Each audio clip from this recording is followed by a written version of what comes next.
A through G requirements are required classes that you need to take in order to be considered for admission to a UC or a Cal State.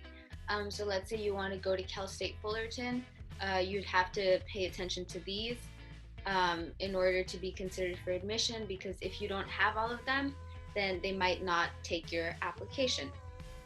So you do need these classes in order to be considered. And what I mean here by depends on what classes your school offers, I mean your high school.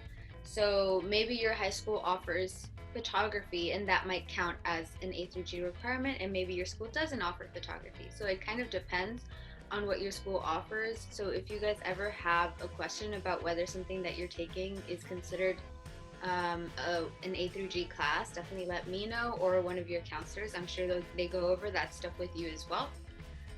But what we often hear with the A through G requirement is kind of this right here, which is like, oh, you need 3 years of math or 2 years of science.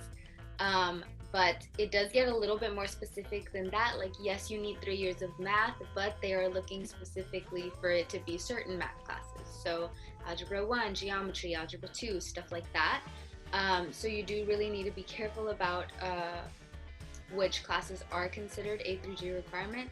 So again, I'm happy to, like, if you guys want to do a one-on-one meeting to talk more about that, I'm happy to do that and to go over your transcript with you, but this is just to give you an idea.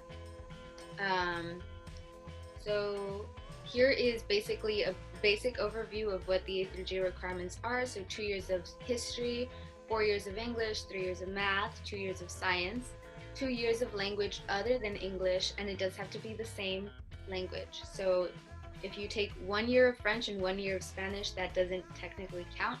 It has to be 2 years of the same language. 1 visual and performing arts. That's something that's really vague. It can be almost anything. It really depends on what high school you go to see which class is considered that. Same thing with college preparatory electives. Classes like AVID count as that, and other classes as well. But that's just to give you an idea. If you are graduating high school or near graduating high school already and you don't have all of the A through G requirements, don't worry about it. You could always start off at a community college, and then from there you'll be able to transfer to a Cal State or a UC.